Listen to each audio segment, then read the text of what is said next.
I mean, it's putting it in a balloon. Like a regular water fountain balloon, for the water balloons. Yeah. I mean, I tried a couple different ones, choked a couple times trying to get it down. Because there was a couple times I had to go to court. So I'm like, all right, let me get this tobacco and shit ready. Vaseline, get it wet, make sure it's not too big so you don't choke and fucking swallow them. The worst part is when it comes out, having to get the gloves and go through it. And so you swallow it and then you just poop it out? Yeah. Does it ever get stuck or it always comes out? It's always going to come out eventually. I think I've lost a bag once or twice. Welcome back to the Locked In with Ian Bick podcast. On today's episode, we have Chad Harlan here to explain how he used to smuggle in contraband into a county jail using balloons.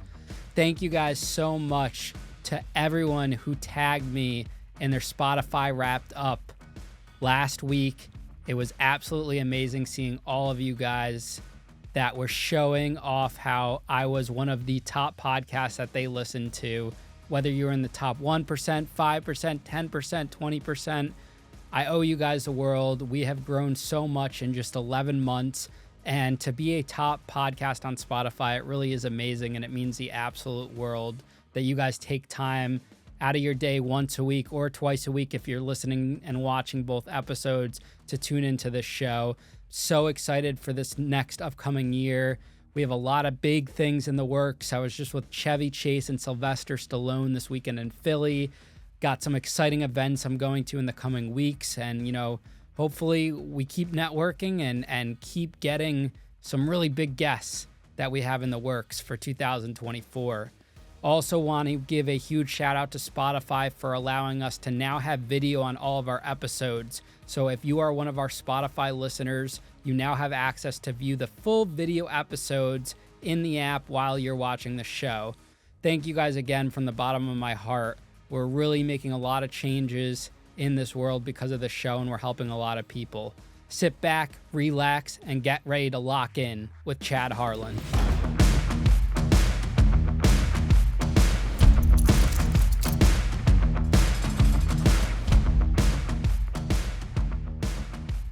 Chad, welcome to Locked In, man. Pleasure to have you today. I'm here. Thank you. Thank you for the invite. Of course, man. Just got the whole play-by-play of how you came on the show. Shout out to your brother, right? Shout out Duncan. Let's go. Here we are. Awesome, man. So where are you from? Where do you grow up? What's early childhood like?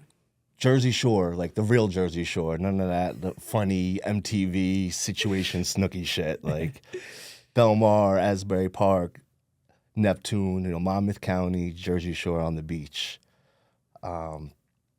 Small towns, all towns 1 mile by 1 mile, own police force. Grew up with a bunch of kids that I've known my whole life, you know what I mean? I take that for advantage because I don't realize people don't have the same friends for 20, 30 years. All the kids I'm friends with now, I've been friends with since the sandbox. I've known them my whole life. So it was pretty crazy. Live with my mom, my grandma, not poor, not rich, middle class. Grew up causing trouble, chaos. So it's a beach town. Bennies come down in the summer. Had fun doing that, running around with them. We'd end up on their porches, stealing kegs, drinking with them. And then it would get to the point where, as we got older, we're walking around just causing trouble, fighting with them. That was the thing. Who could knock out the most bennies in a weekend or during the week? Snatching chains, dumb shit.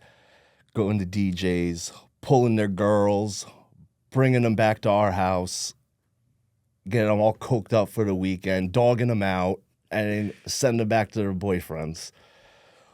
A lot of chaos, running around. Do you think if you had a father figure, you wouldn't have gotten involved into this? So that's one thing I did notice early on, my whole group of friends, none of us had father figures. So we connected with each other and then the streets. It's very possible. I don't know. Maybe. I don't think I was running away from anything. I just, I think we enjoyed having fun, and that's how we found ways to have fun was, out there drinking, smoking pot. It was a good time. Where was your dad? Did you ever meet him? So shit, that's pretty wild too. So my grandparents I think they owned a bar in Belmar back in the day before I was born. My mom must have been his side piece. So he was married and had kids. And then she must have got knocked up, kept the baby. Here I am. I don't know much about what's going on. My mom didn't really talk about it. And then we moved to Spring Lake Heights, which is all little towns, but it's only 2 towns over. So I ended up going to school with my brother that's in the same grade. So she had to like break it all down to me, like this was happening, got introduced to him, met everybody else. My father came around a couple times. How old am I now at this point? 5th, 6th grade, probably 12, 13 years old when I finally meet him. So it was a little weird, but I was like, all right, let me give this dude a chance. Hanging out with him. Then started drinking and smoking pot with him. A couple times I hung out with him, but he was a super good dude. People loved him. Stevie Wonder was his nickname. I guess he used to hang out with Bruce a lot. Was his boy. So I have that like whole estranged side of the family. Everybody's cordial, very nice, but we don't speak much.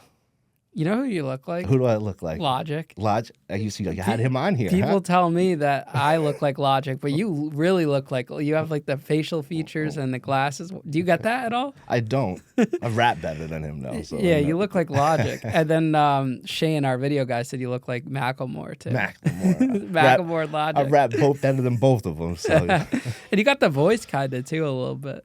Yeah, music was always big in my life too. Growing up, listening to hip hop, rapping on the corners and the porches, always played a big part of my life. Did sports, basketball, football, surfing, but I was always more, worried about hanging out with my friends and what I was going to miss out on. How would your friends describe you back then if we had them here today? If we had like your best friend from high school here? R.I.P. to all 3 of them. They all passed? Yeah. Oh, man. Yeah, 3 kids I was probably closest to with me every day of my life. From drugs? Yeah. Andrew Dayton Tyler, Sylvester Kareem Tillman, and Karan. Sorry, I don't know your middle name. Ferreira, a.k.a. Bones. Yeah. I mean, a loose cannon, wild, life of the party, just wanted to have fun and enjoy myself, but, wanted to be left alone. Wanted no drama, but if drama came for us, I was the first one that set it off. You were down for the cause? Yeah, absolutely. Did you use drugs with those friends? All of them, yeah. So do you ever feel bad, or do you ever reflect that they passed and not you? I think about that shit all the time. Like, it really does bother me. That's got to fuck with you, yeah, right? It really does. 'Cause I guess like regular shit growing up, smoking weed, drinking beer, ecstasy, a little cocaine. I don't know if it's regular. It was regular to us. This is like 15, 16 years old. And where we live, so it's like you got Belmar, then you got like Seagirt, Manasquan. You got all these towns that are a little higher class, Wall Township, with kids that were scared to go and cop. So it was always a quick way to make some money. We ended up with a connect at like 15 years old on Riverview Drive in Harlem for like ounces of Ari for $50. When we first started going up there, like these projects, probably 20 floors, you walk up to the 7th floor, never take the elevator, always the stairs, gotta take the stairs. And you just walk in, a little note on the bed, don't sit on the bed. Sometimes there's other people sitting in there, sometimes there's not. You wait there about 5 minutes, Tony would come in, what you need, do, leave. Come back, take the meat scale off the fridge, weigh everything out in front of you, you'd pay him, and then you'd be on your way. But we were so young, he would get on his walkie-talkie and he would walk us downstairs. And wherever you drive, those projects right there? It's like right... Jersey? No, this is Harlem. Harlem, right where the G-Dub is. I'm not a city boy, really. Okay. So he would walk us downstairs. A car would pull up. Our car would get behind it. It would stop. We had all the weed stuffed in basketballs. Pop the engine, put the weed in the engine and the basketball, bust a left right onto the G-Dub, back home, and we're selling those for like $200 and getting them for $50. We're making a lot of money. It was pretty fucking wild. And then the coke gets involved, 22 a gram, getting ounces. I think that was like 8 something, coming back, making 2 racks off that. So we always wanted to keep the party going. It was never about like, we weren't like focused on making a lot of money. Like we should have been a lot smarter. But we were worried about having fun and like fucking bitches. Like, Yeah, I mean, what teenage guy doesn't want to do that? That's what we wanted to do. Do you end up graduating high school? I did. Do you go to college? No college. Straight to the streets. Straight to the streets. I was like, booted out of high school. Wall High School. Fuck that school. So back then, like, I'm coming in freshman year, goggles on my head, size 40 pants. What do you mean goggles? So like the ski goggles. Why are you wearing goggles? That was the thing. That was the style? Yeah, like DMX, Jada Kiss. Like this is what they were rocking, Rough Riders. Oh, man. It was crazy. Like I look at pictures back then with these size 40 and 5 XX XTs, white tees. Like it looked so wild. But so people are looking at me like, who the fuck is this kid, son? And I just went in with a bad attitude, fighting, talking shit. So I got booted, and I went to like one of those special alternative schools, Oakwood. Shout out them. That was a great school. My teachers were a blessing. So my diploma says Wall High School, but I didn't really participate in high school. I was smoking cigarettes at Oakwood, sitting with the teachers. Did you have aspirations at all? Or were you just trying to like get through each day? Thought I was going to be a famous rapper. And I was like, that was the goal. That's what's going to happen. Besides that, not really, just wanted to make it to the next day, get some bread, have some nice Nikes on, and a pretty chick on my side. How was your relationship with your mother after high school? So my mother was my number one. Like, people always say I had a lot of potential, and probably let the drugs get in the way. Wasn't very focused. Wanted to focus, but she always held me down, no matter how much stress I caused on her or how much chaos I brought to the house. She always held me down. Locked up, commissary, halfway houses, putting my phone in the coffee, sending it in to me. She was my number one. She was big reason of why I ended up getting clean. Because let's rewind a little bit before we get there. Yeah. Because we'll explain all that and then how that happened. So I guess you want to get into how. Would you say all of your addiction, or would you say all of your arrests were caused from addiction? They had something to do with it, but even if it was like drinking in public or like getting fights, alcohol was involved. There was always probably It was always a substance. Yeah, there was always a substance involved. Me not making a right decision. Now I was reading that you've been arrested like over 50 times. Oh, it's been like 52 times. Yeah, dude, that's insane. Yeah. Are they all felonies? No. No, most of them are like petty bullshit, and then there was some serious shit that got dropped. Yeah, my lawyer. Every time we meet someone new, he's like, how many times you been arrested? How many times you been arrested? I bet all 3 of you don't match the times he's been arrested. And when was the first time you were arrested? Shit. Like actually arrested, like handcuffed, sent to jail, maybe. Well, youth house. Okay. So, some kids on the beach. I walked up to the Dunkin' Donuts. They were counting money. Just snatched it, mushed them, walked away.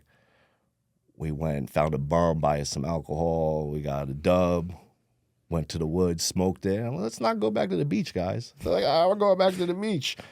Walk back up to the beach. Cops hop out.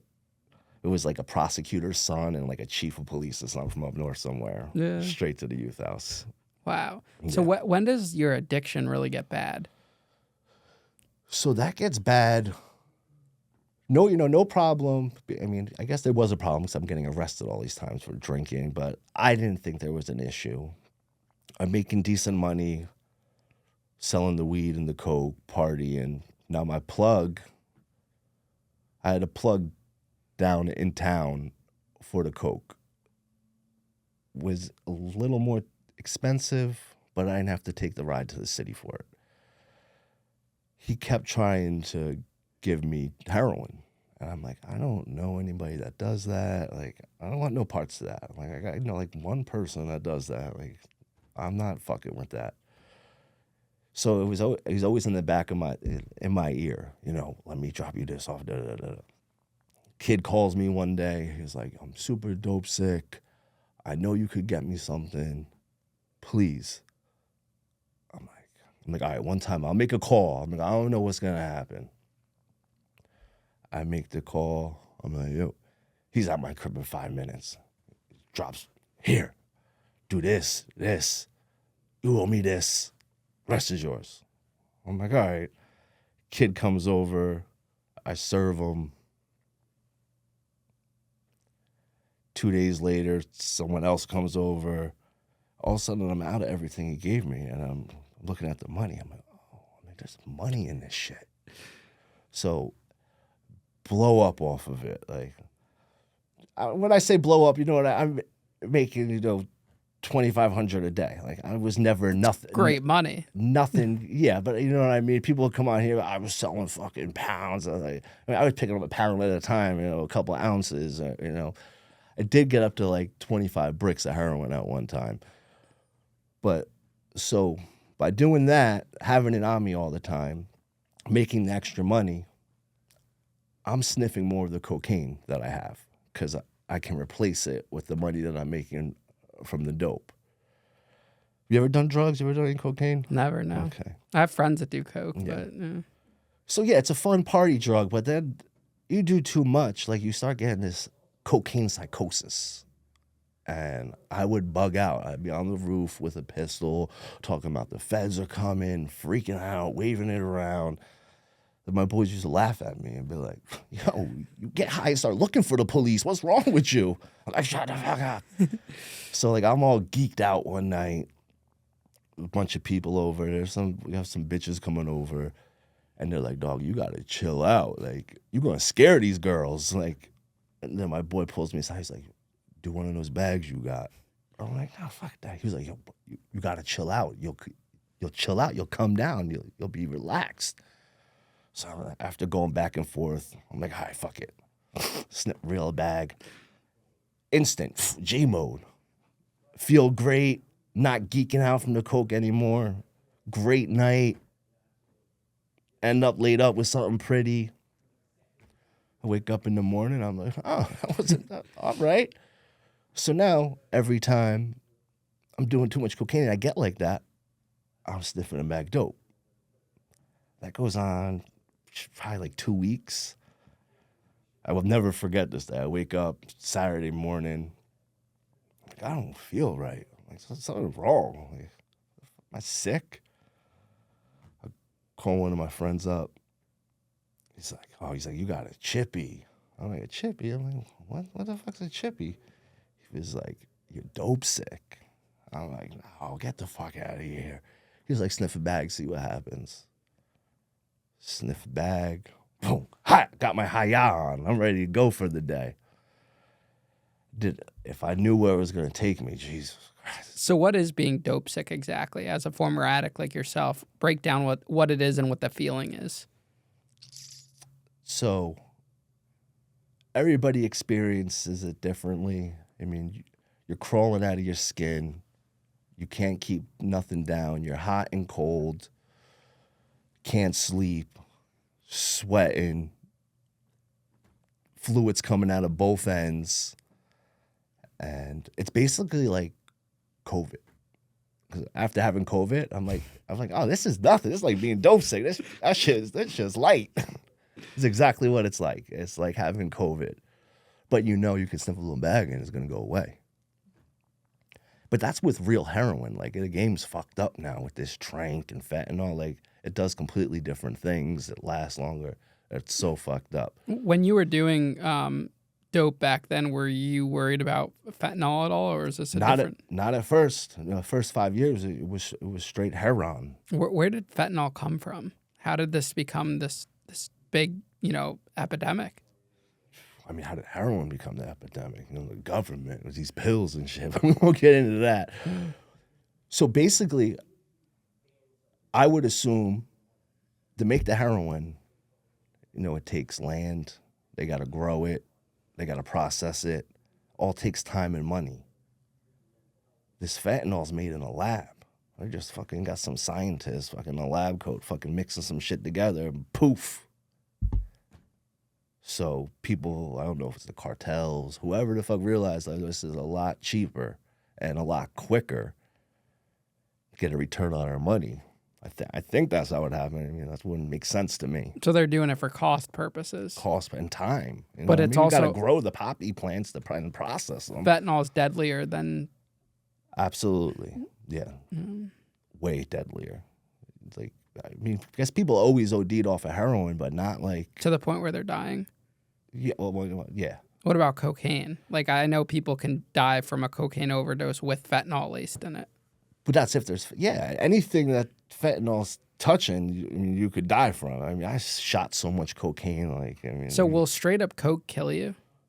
I guess if you got a bad heart or like you do some dumb shit. But I mean, I shot a lot of cocaine and like... Yeah, that's what I've been curious about lately. Like, there's a lot of people that come on from back in the day, the era you're talking about, and they did a lot of drugs. Yeah. And it just makes you wonder how the people now are dying. And I guess that's when fentanyl comes into play. Because I think it's because everything is man-made bullshit now. Like, at least when it was coming from a plant, it probably had some medicinal purpose at some point over the fucking years. And then when you start tinkering with that shit, it's just not the same effects. It's going to do different shit to people's bodies. All right, so give me your craziest, like all-time craziest story, whether it's getting arrested or as an addict or an overdose, anything, whatever your top like highlight was. There's so many. I mean, the first one that comes to mind that most people know about and laugh about a lot. I'm at the crib. I got like 100 Xanax. I'm doing all types of shit to the Xanax. I'm sniffing them. I'm trying to shoot them. They're not water soluble. You can't even shoot them. I'm trying to shoot them. I'm eating them. I'm shooting coke. I'm shooting bags. I'm all whacked out. When you do Xanax, you go to jail. Anytime I've done Xanax, I pretty much went to jail. I woke up with a green sheet. Like, I hope I didn't kill somebody. Like, fuck. So I'm all whacked out of my brain. My bullet pulls up. He wanted to go grab something. We go grab something. We come back. We're chilling at the crib. And Xanax gives you the munchies. The Xanax must have overpowered everything at this point. I'm fucking starving. I go to this little Mexican bodega across from the elementary school in Belmar. I just wanted some tacos. I don't know how I looked or what was going on, but I'm trying to communicate to the lady, like, I need some tacos. And she's looking at me like I'm crazy, and I see the guy in the back, and it doesn't look like he's making tacos. So I walk back there and start cooking the tacos. I'm like, I want tacos. I'm like, what the fuck is this? She comes back with the broom. She's like, hit me with the broom. And then as I'm walking past the register, I look down, and I see a cigar box. And I'm like, and I must have like $800 in my pocket. And I look in it, and there's a $50 bill in the cigar box. So I fucking take it, pay for the tacos with it, and then she's hitting me with the broom again to get out. So a lot of that, I don't remember all of this very clearly. It went something like that. I leave, go back to the crib, cops pull up. I'm like, fuck.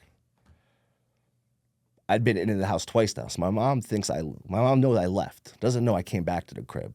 She just got out of the shower. She opens the door in her towel. She's like, where's Chad? It's wall cops. Wall police are the biggest scumbags in the fucking world. Like, fuck them. Fuck you guys. For real. So she's like, he's not here. I was like, so in my room, there's like this closet, and it went into like a crawl space. So I'm trying to hide in there, and I fucking fall through the ceiling, down the stairs, right to the police. Boom. They're like, oh. They arrest my mother for lying, arrest me. It was on, there's a radio station down on the shore, the Rat Radio. It's like classic rock. It was like Dummy of the Week. That was pretty fucking dumb and retarded. But That's one thing that happened. And the craziest, no, but one thing that people bring up a lot, like, yo, remember that shit? Like, and I'm in the county, I'm listening to it on the radio, and I'm like, this fucking bullshit. This is dumbass tacos on a $50 bill. I wasn't even paying attention. What was like your longest jail or prison sentence? So no prison. Shout out Alex DeSivo. Is that a lawyer? That's my lawyer. He's a good friend of mine. I met him in a sober house about 12 years ago. He's got a crazy story. Send him our way, man. What's like a crazy story? Absolutely. Like, guy was running for city council, about to be partners in his law firm, gets caught with hookers and crack. Loses everything, goes to like $1 million. The stories he could tell you about the shit he did with spending his money. Jeez. But he turned it all around. He owns some sober houses now, and he's helped me out a lot, and he's kept me out of prison many times. But, yeah, so no prison, hella county bids. What's like a longest county bid? So, I mean, unless you're fighting something, 364 is the most you can be sentenced to in the county. Is that the same here? I don't know. I've never really been to county jail. Yeah, just the feds, huh? Yeah, the big boys. Just the feds. I heard county jail sucks. So I haven't been to a lot of county jails. So I've never been to prison. People in the county always tell me, prison's better. Monmouth County used to be pretty fucking chill. Like, it was laid back. They got microwaves on every pod, 3 flat screens, a basketball court right there connected to the day space, and a weight room. What would guys be in county jail for? What are some of like the charges? So anything from a drug charge to a DWI, or they're fighting a murder case. Now, in county jails, are there politics at all? Are people checking paperwork, or are they doing anything like that, or is it not ran like that? It's not really ran the same. Like, so they separate the gangs. Like, they'll all be on max. You have the blood tier, the crip tier. They try to keep them separate.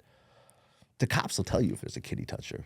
They'll let you know, and then we'll just get rid of them. But no super politics. I remember the first time I went in and did a bid at 18, I was hanging out with a bunch of black dudes. And there were some white guys that came up to me and were like, "What are you doing?" I'm like, I'm just chilling. I'm not looking at any of that. And I had no idea. So I guess maybe some old school cats try to do that, but it's really not run like that in the county jail. It's pretty soft. But I used to bring a lot of weed in there.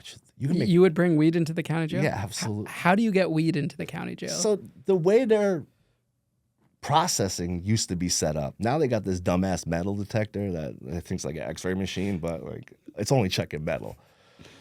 But if you had it in the sole of your, so I had it mapped out after going there so many times. If you had the bud in the sole of your shoe, you go into tank 1. Then you go get changed up, go to tank 2. So if you stash your shit in tank 1, go get changed, and then go to tank 2 and tell the CO, I left my paperwork in tank 1. I've already searched you. You go back into tank 1, grab your shit, tuck it, and then bring it upstairs. And now the whole wing's smelling like Cali. So you had this all planned out? I never had getting locked up planned out, but I would keep, a half-ounce sole in my shoe a lot. I used to keep Suboxone fucking boofed in case I got locked up so I didn't get sick. What was it like detoxing while you were in these county jails? Because if you were an addict the whole time, it must have been rough. Yeah, the first 7 years of county time, there was no heroin. I didn't start doing heroin until I was 23 is when that started. So I didn't have to worry about that. But then when I first started going, yeah, it's awful. But this is how I know it's mind over matter in the situation. Obviously there's physical effects. But when you're in the county and you can't cop and you got to go through it, it's not as bad. You just suck it up and deal with it. You lay in bed for 3 days, fucking throw up on yourself, don't eat anything. It's easier said than done, though. Because I've seen some guys trying to sober up in jail or prison, and it's rough. Yeah. It sucks. But, 3 days, you just lay there, then you suck it up, you still shower, and then you're all right. You're not going to sleep for 6 months. That's the worst part, being locked up, not being able to sleep, just laying there all night. Did you have any support system while you were going in and out of jail? Yeah, my boys, my mom, my girl, whoever it was at the time. You've always been a player, huh? Yeah, I guess a little bit. I'm Are you- married now. You're married now? Okay. Kids? We're not married, but I got the love of my life. We have kids. We will be married one day. That's all. How old are you now? Just 40. You're 40. 40. So how long did your chaos go on for? How many years of your life? Jesus Christ. 13, 14 to, I got 3 years clean, 38. So do you ever look back and think about those years being wasted? Or do you not look at it that way? I don't look at it that way because, like if you look at, like, the word education, it derives from the Latin word educata, which means learning from life's experiences. It's got nothing to do with fucking formal education, going to college. It's about learning about what the shit you've been through. And, my goal is to open sober houses and, reach out to people that are struggling and help them get it right. I do a lot of community work these days. I've done coat drives.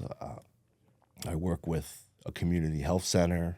And, through that all the experience I have and been through, I'm helping people now. And I've been to so many different programs and rehabs. And not to say that someone that goes to college and doesn't have any of these experiences and gets into the field of addiction can't help anybody. But most of the time when I was talking to someone that just had a degree on the wall and never been through shit, like, I didn't listen to them. Like, you don't know what I've been through. Like, I'm not listening to you because you read some shit in a book. Yeah, that's why, peer recovery is so important. Yeah. And I got to experience that in Arkansas when I went, just seeing what the work they're doing, because you can work better with people that have lived experience. Absolutely. On the road to the recovery. I think it's a great program that they're running, a great concept. I know it's like a fairly new concept, but it's awesome. It is. I agree. A lot of good work being done. A lot more work to do, but... Absolutely. Now, someone that was using for almost you'd safe to say 20 years of your life. Yeah. How do you finally, or what finally kicks in mentally to get clean? So in the back of my head, I always thought, if I had enough money to never run out of drugs, I'd be happy. I don't know, that's what I thought. And at this time, I had pulled together like 11 months and then went back out. So I had some time sober. And, during that time, life was good. I start running call centers for some less than ethical people, back and forth to Miami. So I experienced being sober, but then when I went back, so I go back out, forget about all that. But in the back of my mind, it's always there that, there is that good life, even though I'm just worried about getting high all the time, and I just want to have enough money to get high all the time. But I get put on drug court. Wanted no parts of drug court. I just wanted out of the county. I'm like, I'll sign whatever the hell you want me to sign. Put me on drug court. I move into my lawyer Alex's sober house, and I'm trying to dip and dabble, get high, doing all types of fucking dumbass whack shit. Like, I would pull up to the courthouse. They'd have a morning session and an afternoon session. I'd pull up to the morning session, take a registered piss cup out of the garbage can. So now when I went to court, I would do the switch and then piss in it and then show the officer. It was already registered. Do that, dump on them. I end up getting caught dumping on them. I go to the county for a couple of days. They release me. And then I go on the run. Running around. First I'm running around in Monmouth County, and then it gets hot. So I go to Newark. I'm in Newark for like 4 months. And then I get tired of Newark, and I head down to Miami. Out there, all South Florida, just running around. I've been going back and forth to Florida for 20 years. I moved out there with a girl when I was 18. I have friends that live down there. So I'm down there. And I don't know. And at this point, like, I had a large sum of money. And I'm basically living what I thought would make me happy, being able to get high every day. And I was fucking miserable. Like, it was so miserable. It was, I missed my family. I missed my kids. And it was so wild out there. I was fucking thought I was in GTA running around with the Haitians. Like, I can't believe I survived that shit. Fuck. So I come home and I'm like, all right, how's the best way to maneuver this? And I've been on the run for about 2 years now. Like, what's the best way to maneuver this? Call Alex, come up with a game plan. I'd go to Integrity House. I'm like, all right, I'm going to complete a program, a long-term program, then turn myself in. COVID hits. It's fucking madness at these places. There's no staff. Stories about that shit too. Like, no staff for 4 months while COVID's going on. But during this time, my mom gets sick. She had got skin cancer. She was on treatment, thought everything was all right.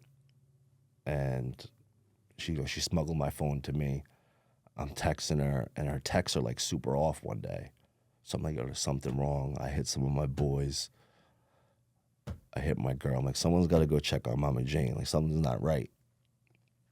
They go, and the cancer had spread to her brain. So they tell me, like, there's something wrong. So I come home. At this point, once the cancer spread to her brain, it took her out in like 2 weeks. So it takes her out.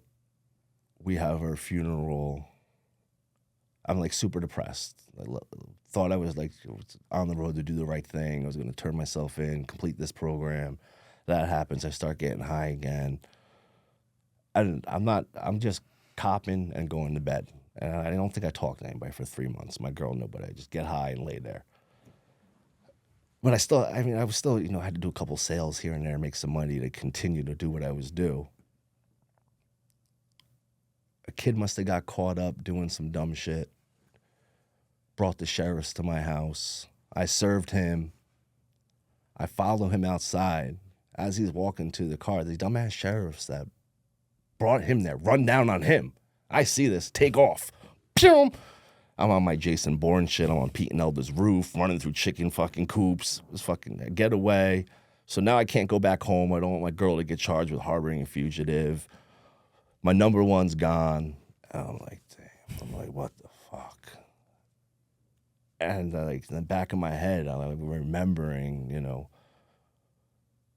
how great I felt when I was sober. I've experienced having this money and being miserable. And I did something I'd never done in my life. I was like, fuck it. I went to the county jail, picked up the bail phone, and was like, I'm here, tapped out. They come get me, process me. I call my lawyer. I'm like, I'm done. It's over with. Just send me to prison. Let me get this shit over with. And he's like, no. He's like, take drug court again. Don't go to prison. You go to prison, you're just going to come home and get high. He's like, you need to change your life. I'm like, all right, I'll think about it. And now I'm sitting there like, getting sober again. I kick. I'm going through all the emotions, and my mom's gone. I just wasted a bunch of money. I've been gone for so long. And like something internally just clicked. I was like, I'm not doing this shit no more. I was like, I'm getting out of here. I'll take drug court if they accept me. I'm going to do everything they asked me to do. And I knew from that point, I was like, I'm going to use what I've been through to try to help people not have to go through the same thing or not have to suffer as long. So drug court accepts me back. I do everything they asked me to do. I jump through all the hoops. And drug court sucks in the beginning. There's a lot of shit you got to do. People say it's worse than ISP. You would think ISP is worse because you're coming from prison, but I think there's more hoops in drug court. And people say it's a setup. It's really not a setup. Like, if you want to change your life and you want to get sober, the program will help you do it. They're not out to get you. You signed up. This is what you need to do. And it saved my life. Shout out Kyle, the supervisor. He's a good dude. With that, being on that program for whatever it was, 2.5 years, helped me stay focused. If there was any times that I thought about slipping, I knew I was never going back to jail. Because that last, county used to never bother me. That last bit I did when I turned myself in, that shit was rough. It was different. Unfortunately, I hate to say it, but jail's for young boys. I'm over that shit. Yeah. And so, that's what I did. I did that, and I've just been on the mission to, try to help suffering addicts every day. And I do the music. With my partner Mickey, that's out in the room. On the Rocks Entertainment. We're doing a show tonight. What kind of show? Like a rap show? Yeah, it's like a hip hop show. Oh, that's cool. What's your rap name? Tony Dew. Tony Dew? Tony Dew. How do you spell Dew? D-O? Or? D-E-E-W. D-E-E-W. T-O-N-Y-D-E-E-W. Where do you get that name from? Well, backwards, it's weed, why not? So, do you think that trauma leads to addiction, but it could also help, a traumatic experience could also trigger then someone to get clean? I agree with that statement. I don't necessarily know if there was any trauma in my life that led me to the addiction. People will say you grew up with your father and then that happened. That's traumatic in a way. Is it? Maybe, I guess it is. It's an unstable household, maybe? Yeah, but I didn't look at it. It didn't really bother me. Maybe deep down inside, somewhere it did, but maybe you don't know it affected you at the time. That could be it. But but your statement's definitely true. I used to argue with the counselors. I wasn't touched. Nothing happened to me where I ran to drugs. I tried one drug, I liked it. I tried another drug, I liked it, and it just kept going. I hate that shit when they say marijuana is a gateway drug. Marijuana's not a fucking gateway drug. Mm. The only gateway is if you're smoking weed, you might end up around some people that are doing other drugs. But you don't smoke a joint and then say, oh, I want to go smoke crack now. That's not how it works. You might be around some other people that have other drugs. You might try it. But you know what I mean? When they say marijuana, I don't buy that shit. What are some of the biggest misconceptions about addiction that people who have never been addicted before misconceive?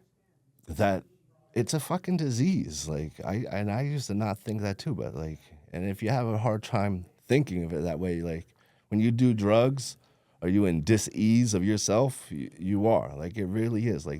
People that are addicts,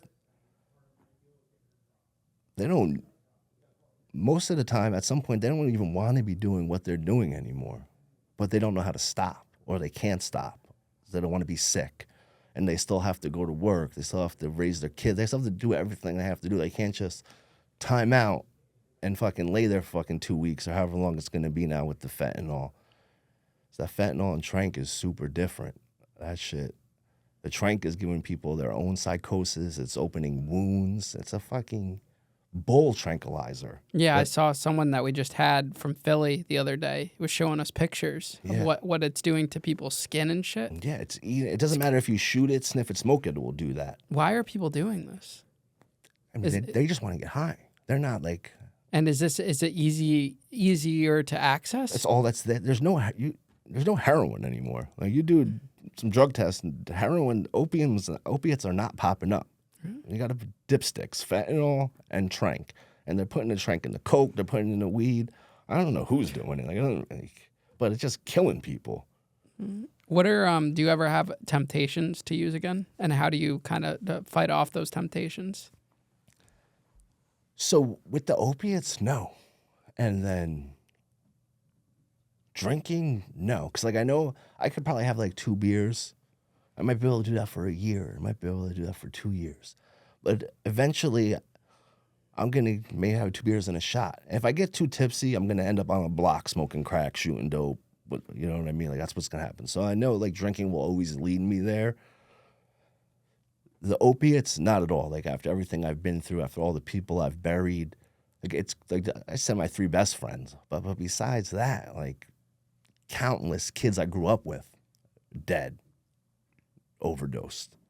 I hate the guy. I'm like scared to go on Facebook sometimes and look at it because like you never know like what RIP you're gonna see next. Yeah. That's a reality of today's world. All the time I'm on Facebook and I'm seeing friends from high school, people I knew. Someone's passing away every day. Absolutely. And a lot of it is drug use and substance use. What would you say to an individual that's using right now? If you could offer some piece of advice to them if they're struggling to find help. Don't give up. You can do it. Like I know it sucks now, but just stay focused. Reach out to someone. I don't know why that helps so much, but like picking up the phone and talking to someone, people like don't think that works, but that really works. Like I don't know where you're at. Go to your local community health center. Like there's people there that care and will help you. You can always hit me up online too. Shit, I'll talk to you if you're feeling some type of way and need some Dewey. help. Yeah, the real Tony Dew on Facebook and IG. For real, holler at me. I'll get you set up somewhere. Now, as someone that ended up in jail a lot of times because of your addiction, did the jail help you at all? Like, are these officers trying to help you overcome your addiction, or is it just lock you away, throw you away the key, and that's it? Yeah, that's all. I mean, some of the officers are cool. Some of them suck. But, like, there's no rehabilitation in jail. It's a fucking daycare. Like, you know what I mean? Like, they're not helping you get better. They've had to change with the times and start offering Suboxone. So many people are coming in dope sick. But, yeah, it's no rehabilitation. It's, you sit down, get your weight up. And there could be other drugs in the jail, too. Absolutely. You know how much money you can make off of Suboxone in the jail? A lot. They were sending in the sheets of paper and whatnot. $100 for an 8 milligram. I'm so sick in the head. To this day, I'm like, I should just go do a 2-week bid and bring in 50 with me and come out with 10 grand. How would, if you had to do it now, how would you do it? Like, how would you get drugs into a jail? Is it that easy? Yeah, just swallow balloon them. You know what I mean? That dumbass $50,000 machine they have. Like, Did you ever balloon drugs? Yeah. You ballooned a drug? Absolutely. Walk me through that process. So it's putting it in a balloon. Like a regular, like, water fountain balloon, like for the water balloons. Yeah. I mean, I tried a couple different ones, choked a couple times trying to get it down. Because there was a couple times, like, I had to go to court for, like, municipal charges that I knew I was going to get 30 days, 90 days. So I'm like, all right, let me get this tobacco and shit ready. And, just fucking Vaseline, get it wet, make sure that's not too big so you don't choke and fucking swallow them. The worst part is when it comes out, having to fucking get the gloves and go through it and fucking, So is this considered keistering or no? Well, no, keister would be you're shoving it up. Yeah, tucking so it. What is this process called? Ballooning, swallowing. So you swallow it and then you just poop it out? Yeah. And the drugs are in the balloon? In the balloon. Does it ever get stuck or it always comes out? It's always going to come out eventually. I think I've lost a bag once or twice. And it just sits in your stomach forever? Well, no, it's going to come out eventually, but it might not come out right away. And then, So if you say you go into jail on a Tuesday and you balloon it, right, and you swallow it, put it in, if you poop on Wednesday, is there a good chance that that's coming out? Absolutely. Yeah. And you have to pick through your poop? Yeah, you got to go get some gloves from the CO's desk and go through it, put it out, re-separate it. This is wild. It's fucking wild. It's fucking jail. And you figure out, lighting cigarettes with batteries. I'm sure you've seen that. Have you seen that, right? Yeah, of course. And guys will then smoke the drugs that have been up your ass. Yeah, absolutely. It is wild, right? It's like, what the fuck? And you make some good money, too. What's like the next 5 years look like for you? What's the future for Chad? The future is, keep going with, On the Rocks Entertainment. Me and Mickey also, we do this show. It's on Tubi called Bishop and Cheney. Shout out Millimeter Mac. It's we play undercover cops out of all things. I was reading that. Yeah. You play a cop, so you're an actor too. Yeah, I play a DT cop. Dope. They got a lot of dope stuff going on. Juicy, the web series, Bishop and Cheney, Waymore Place movie coming out. So I'd love to be a villain in a Marvel movie and get Kanye to produce my album. We got the same birthday, Kanye. Holla at your boy, June 8th. I don't think you want to be associated with Kanye right now. I love Kanye. Old Kanye. Yes, yes. I still got love for him. That's funny. He needs some help. You holla at me. So you play this cop? Is this like a career? I mean, who knows? That would be great. So you got paid for it? No, not yet. Okay. So we're working on that. It was a YouTube series. Tubi picked it up. We're doing season 2. I guess after, if they like season 2, is when a contract comes into play, and they're like, yeah, give us 5 of these. And then, boom, then we get some bread. Oh, man. That's great, man. I would love to open a sober house, too. Just because, like, I know there's so many people in jail and prison that don't have an address and could get paroled or ISP and can't come home because they got nowhere to go. I would love to do, like, a sober house connected with the prison. Interesting. Because that's the like number one thing. Like, these people on the streets trying to get better, they can't get better if they have nowhere to go. Like, you're sleeping on the street, your whole survival is about probably nicking diamonds, stealing this and that, getting someone something. Like, you're stuck in that cycle. Like, until you could go somewhere and have, you know, your own space and work on getting your life together. Like, you know, so like, and there's not enough of them. There's a housing crisis with just regular people trying to rent and buy houses, you know, and people trying to get it together. That's another goal, you know. Sober house, marry the girl. Have a kid. No more kids. No more kids. No more Okay. kids. No, Well, we're done with that. Chad, thank you for coming on the show today, man. It's been a pleasure Absolutely. talking to you. I wish you Yes. the best of luck at your show tonight. That's right. And the future, and, you know, keep being an advocate for those who have went through or are going through what you've struggled with and have been able to overcome. Absolutely. I appreciate it. Thanks for having me on. Absolutely.